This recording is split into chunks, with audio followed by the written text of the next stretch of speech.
Back to the channel finance की बातें। यहाँ हम स्टॉक मार्केट और फाइनेंस से जुड़ी इंपॉर्टेंट बातें सिंपल लैंग्वेज में समझते हैं। तो चलिए आज हम बात करते हैं कुछ इंपॉर्टेंट स्टॉक मार्केट अपडेट्स पर एक शॉर्ट और सिंपल एनालिसिस के साथ। अब हम आज टॉपिक डिस्कस क्या करने वाले, पहले हम डिस्कस करेंगे निफ्टी 50 एंड सेंसेक्स कहाँ क्लोज हुआ है, कहाँ क्या उनकी परफॉर्मेंस रही है।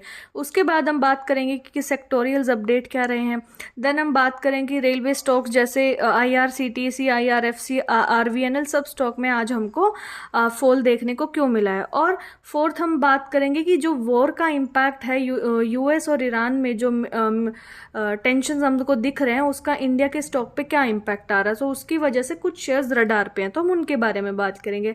एंड यहाँ आज एक बहुत ही HG इंफ्रा स्टॉक जो है 20% ऊपर हमको देखने को मिला, तो उसके पीछे क्या रीजन हम ये बात करेंगे। इंडियन स्टॉक मार्केट में आज एक बड़ी गिरावट हमको देखने को मिली। सिर्फ एक ही दिन में इन्वेस्टर्स का अराउंड 3 लाख करोड़ डूब गया। सेंसेक्स 1300 पॉइंट से ज्यादा टूट गया और निफ्टी 24,000 के नीचे लेवल के नीचे स्लिप कर गया। तो सवाल ये है कि मार्केट दोस्तों इतना गिरा क्यों। मार्केट की इस गिरावट का मेन रीजन रहा बैंक्स, फाइनेंशियल सर्विसेज और ऑटो स्टॉक में heavy selling. Yes friends, financial services और ऑटो स्टॉक्स में हमको आज बहुत ज्यादा सेलिंग देखने को मिली है। इसकी वजह से सेंसेक्स और निफ्टी काफी हमको नीचे देखने को मिला है। इन सेक्टर में ही मार्केट को सबसे ज्यादा नीचे ड्रैग किया। आज मिड कैप और स्मॉल कैप स्टॉक ने थोड़ा तो आज बेटर परफॉर्म ही किया, लेकिन वो भी एट द एंड तो रेड में ही क्लोज हुए हैं। अब ग्लोबल रीजन इसके पीछे हो सकता है कि मार्केट सेंटीमेंट पर एक बड़ा इम्पैक्ट ग्लोबल न्यूज का भी हमको देखने को मिला। कुछ रिपोर्ट्स के अकॉर्डिंग मिडल ईस्ट में टेंशंस फिर से बढ़ गई है। कल हमको सुनने में आया था कि मिडल ईस्ट और US का जो कॉन्फ्लिक्ट चल रहा है वो रेजोल्यूशन की तरफ बढ़ रहा है, बट नहीं दोस्तों, ऐसा भी कुछ ज्यादा देखने को मिल नहीं रहा है। बट हमको अभी वहां पे टेंशन ज्यादा ही देखने को मिल रही है। उस स्ट्रेट ऑफ हॉर्मोज जो कि एक रास्ता है जहां से दुनिया का 20 से 30% का क्रूड ऑयल वहीं से गुजर के डिफरेंट कंट्रीज में एक्सपोर्ट होता है। वहां के पास भी ईरान ने वहां की शिप्स पे अटैक कर दिया। ये क्रूड के लिए भी और ग्लोबल मार्केट के लिए भी काफी नेगेटिव न्यूज होते हैं। तो इस वजह से ऑयल प्राइस भी हमको फिर से ऊपर जाने को दिखे और ग्लोबल मार्केट में भी ये काफी इस चीज का कंसर्न बन गया। जबकि ऑयल प्राइसेस बढ़ते हैं तो जियो पॉलिटिकल टेंशंस के कारण ही वो बढ़ते हैं। तो इन्वेस्टर यूजुअली इस टाइम रिस्क लेने से बचते हैं और हमको हैवी सेलिंग इसी कारण से देखने को मिली है। ठीक है, अब इसके बाद हम ग्लोबल मार्केट में भी इसके बारे में और बातें करें तो थोड़ा मिक्स्ड सिग्नल भी थोड़ा सा था। यूरोप मार्केट तो थोड़ा डाउन ही ट्रेड कर रहे थे, लेकिन एशियन मार्केट की बात करें वहाँ हमको पॉजिटिविटी काफ़ी नज़र आई है।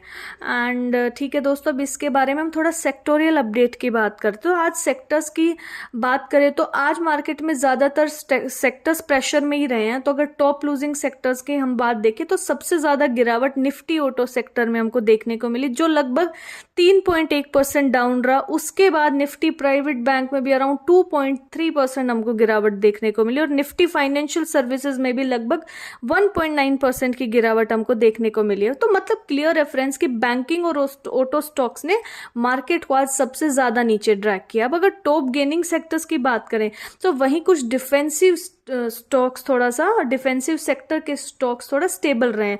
निफ्टी फार्मा अराउंड 0.38% ही, ज्यादा नहीं है दोस्तों, 0.31% भी ऊपर क्लोज नहीं है, बट स्टिल ये थोड़ा सा पॉजिटिविटी किसको सिग्नल दे रहा है। और हेल्थ केयर सेक्टर भी स्लाइटली सा थोड़ा ग्रीन में क्लोज हुआ है। ओवरऑल देखा जाए तो आज का क्रक्स यही है और समरी यही है कि बैंकिंग और ऑटो स्टॉक्स में हमको काफी ज्यादा हैवी सेलिंग वहां पे देखने को मिली, जबकि डिफेंस सेक्टर में हमको सपोर्ट देखने को मिला है। चलिए अब डिस्कस करते हैं 2-3 इंपॉर्टेंट स्टॉक्स के बारे में। मेन फर्स्ट अपडेट की अगर हम बात करें वो है रेलवे स्टॉक्स के बारे में। रेलवे स्टॉक्स आज सडनली गिर गए। IRCTC, IRFC और RVNL जैसे स्टॉक्स रेड में ट्रेड करते दिखे हमको। एंड इसके पीछे का रीजन अगर हम जानने की कोशिश करें वो बताया जा रहा है LPG शॉर्टेज क्राइसिस। हाँ दोस्तों, LPG शॉर्टेज क्राइसिस। तो सवाल यह है कि LPG शॉर्टेज का रेलवे स्टॉक से लेना देना ही क्या है। आज रेलवे स्टॉक्स में इसके बारे में भी हम बात करते हैं कि एक्चुअल में इन दोनों का कनेक्शन क्या है, कि एक तरफ LPG शॉर्ट हो रही है, दूसरी तरफ रेलवे स्टॉक्स गिर गए हैं। तो बेसिकली कनेक्शन अभी हम समझेंगे आगे चल के। आज रेलवे सेक्टर के स्टॉक्स जैसे कि IRCTC वो लगभग 2.4% तक गिरा है। RVNL भी 1.5% तक डाउन था और IRFC, रेलटेल, राइट्स और इरकॉन जैसे बड़े बड़े स्टॉक्स भी हमको 1% से ज़्यादा ही गिरावट उनमें देखने को मिली है। सो अराउंड क्लोजिंग उनकी 1% के अराउंड ही है। सो सबसे ज़्यादा फोकस IRCTC पे आ जा रहा है, क्योंकि railway catering services directly LPG supply पर डिपेंड करती है। रिपोर्ट्स के अकॉर्डिंग बात करें तो IRCTC ने कैटरर्स को एडवाइस दिया कि अगर आप LPG सिलेंडर्स अगर आपके पास अवेलेबल नहीं है तो आप इंडक्शन कुकटॉप्स, माइक्रोवेव्स और इलेक्ट्रिकल अप्लायंस का यूज़ करो, क्योंकि हमको LPG के दाम भी आगे ज़्यादा देखने को मिल सकते हैं, और ज़्यादा ही नहीं देखने को मिल सकते, काफ़ी सप्लाई मार्केट में उसकी कम हमको देखने को मिलेगी।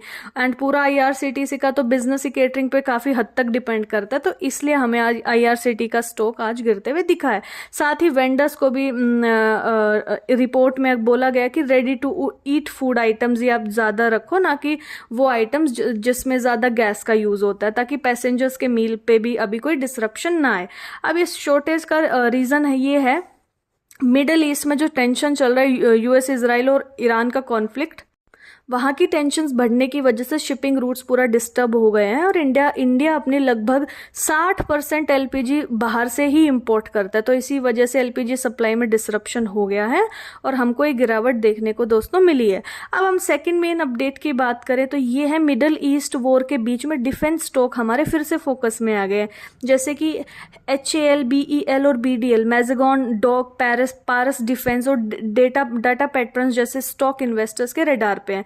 तो सवाल यह है कि अब वॉर के डिफेंस से और इनका क्या कनेक्शन, तो सीधा सा अगर हम कनेक्शन की बात करें तो डिफेंस जब भी कोई वॉर जैसे सिचुएशन बढ़ती है तो हमेशा गल्फ कंट्रीज या जो भी कंट्रीज हमारी वॉर के अंडर होती है तो वो अपनी डिफेंस स्पेंडिंग को बढ़ा सकती है, और अगर डिफेंस प्रोक्योरमेंट बढ़ती है, डिफेंस स्पेंडिंग बढ़ती है, तो उसका डायरेक्ट बेनिफिट हमको इंडियन डिफेंस कंपनीज को मिल सकता है, क्योंकि इंडिया एग्रेसिवली डिफेंस एक्सपोर्ट्स बढ़ाने की अभी प्लानिंग कर रहा है।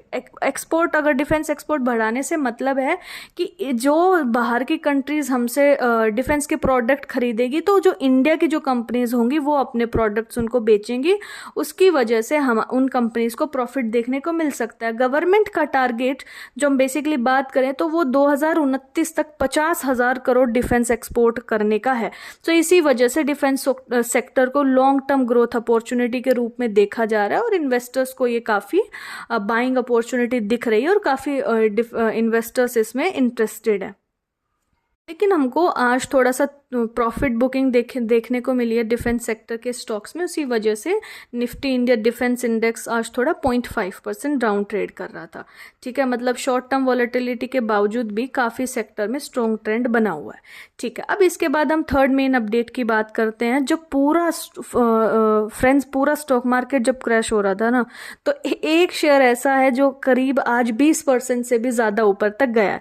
अब वो है एक small cap stock HG infra engineering. तो सडनली ये स्टॉक 20% से ज़्यादा तक जंप कर गया, एंड बट मार्केट क्लोज होते होते वो 6% तक आ गया था। तो सवाल ये है कि मार्केट गिरने के बाद भी ये वाला स्टॉक इतना ऊपर क्यों जा रहा है। तो आज HG इंफ्रा इंजीनियरिंग के स्टॉक में जो हमको 20% रैली देखने को मिली है, इसका मेन रीज़न है कि कंपनी को अभी एक बड़ा ऑर्डर मिला है।